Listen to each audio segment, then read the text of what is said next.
नमस्कार। चलिए आज एक बहुत ही दिलचस्प सफर पर चलते हैं।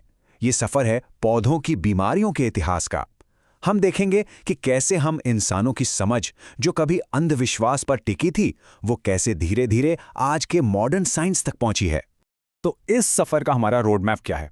सबसे पहले हम देखेंगे पुरानी मान्यताओं को, फिर बात करेंगे शुरुआती एक्सपेरिमेंट्स की और जानेंगे कि मॉडर्न साइंस की नींव कैसे पड़ी।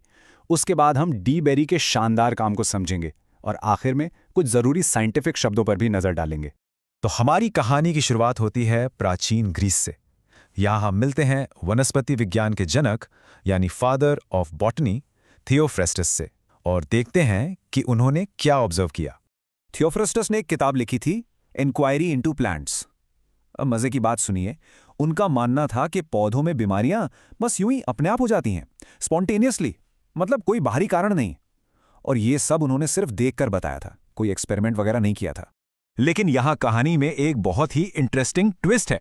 हमारे प्राचीन भारतीय ग्रंथों जैसे ऋग्वेद और अथर्ववेद में पौधों की बीमारियों पर बहुत गहराई से लिखा गया था।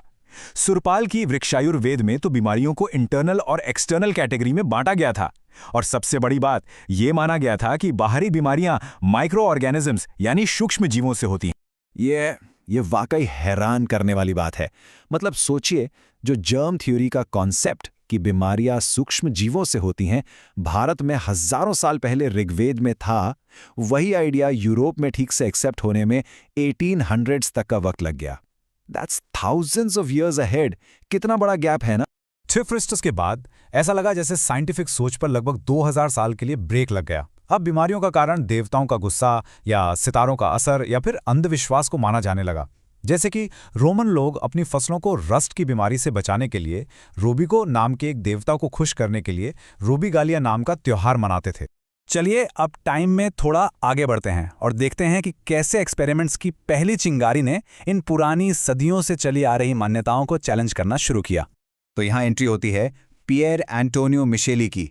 इन्हें कवक विज्ञान यानी माइकोलॉजी का जनक माना जाता है। जानते हैं क्यों? क्योंकि वो पहले इंसान थे जिन्होंने ये साबित किया कि फंगस या कवक स्पोर्स यानी बीजाणुओं से उगते हैं, हवा में से बस कहीं से भी नहीं आ जाते। उन्होंने एक सिंपल सा एक्सपेरिमेंट किया, फल के टुकड़ों पर स्पोर्स रखे और उनसे नए फंगस उगाकर दिखा दिए। लेकिन मिशेली के इस कमाल के एक्सपेरिमेंट को लोगों ने तुरंत नहीं माना। पता है क्यों? क्योंकि उस समय एक बहुत पॉपुलर थ्योरी थी, थ्योरी ऑफ स्पॉन्टेनियस जनरेशन।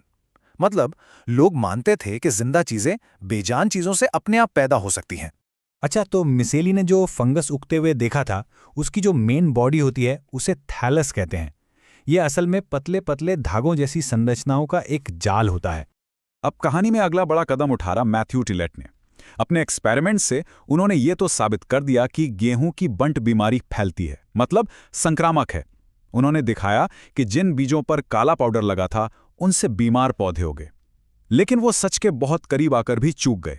उन्हें लगा कि ये बीमारी किसी जहर यानी टॉक्सिन से हो रही है, फंगस से नहीं। और अब हम उस दौर में आते हैं जहां मॉडर्न प्लांट पैथोलॉजी की असली नींव रखी गई। ये वो साइंटिस्ट थे जिन्होंने आखिरकार सबूतों के साथ ये साबित किया कि बीमारियों का कारण सूक्ष्म जीव हैं। और फिर आए बेनेडिक्ट प्रिवोस्ट, जिन्होंने इस पूरी पहेली को सुलझा दिया। उन्होंने सारी कड़ियों को जोड़ा और ये साबित किया कि एक खास बीमारी एक खास माइक्रो ऑर्गेनिज्म की वजह से होती है। उन्होंने न सिर्फ गेहूं के बंट का असली कारण बताया, बल्कि कॉपर सल्फेट से उसका इलाज भी सुझाया। ये एक जबरदस्त कामयाबी थी। तो जब एक बार ये पता चल गया कि असली गुनाहगार माइक्रो ऑर्गेनिजम्स हैं, तो अगला कदम क्या होना चाहिए था? बिल्कुल सही, उन्हें क्लासिफाई करना। परसून और फ्राइज जैसे वैज्ञानिकों ने इन सभी फंगस को एक सिस्टमैटिक तरीके से क्लासिफाई करने का काम शुरू किया ताकि उनकी स्टडी ठीक से हो सके। इन दोनों ने मिलकर पूरी साइंटिफिक कम्युनिटी को फंगस के नाम रखने और उन्हें स्टडी करने के लिए एक कॉमन भाषा दी। इसे हम आज भी बाइनोमियल सिस्टम ऑफ नॉमेनक्लेचर के नाम से जानते हैं और इस्तेमाल करते हैं। और अब हम मिलते हैं इस फील्ड के सबसे बड़े नाम से, उस इंसान से जिसने इन सभी बिखरे हुए धागों को एक साथ जोड़ा। इनका नाम था एंटोन डिबेल। डी बेरी का काम इतना जबरदस्त था कि उन्हें 2 बड़े टाइटल्स मिले, फादर ऑफ मॉडर्न माइकोलॉजी और founder of modern experimental plant pathology. उनका काम वाकई कमाल का था। उन्होंने उस बीमारी का पता लगाया जिसकी वजह से आयरलैंड में भयानक आलू अकाल पड़ा था। उन्होंने रस्ट फंगस के जटिल जीवन चक्र का राज खोला और यह भी साबित किया कि लाइकेन जो हमें पत्थर पर दिखता है वो असल में एक फंगस और एल्गी का कॉम्बिनेशन है। पर वो यही नहीं रुके। उन्होंने एक बहुत ज़रूरी किताब लिखी, ये समझाया कि बीमारियां केमिकल लेवल पर कैसे काम करती हैं, और सबसे ज़रूरी, उन्होंने ऐसे ऐसे स्टूडेंट्स को ट्रेन किया जिन्होंने इस काम को और आगे बढ़ाया। उनकी विरासत उनके स्टूडेंट्स के जरिए पूरी दुनिया में फैली। इन्हीं स्टूडेंट्स ने आगे चलकर अपनी अपनी फील्ड में कमाल की खोजें की, चाहे वो कॉफ़ी रस की स्टडी हो या फिर पहले फंगीसाइड बोडो मिक्सचर की खोज।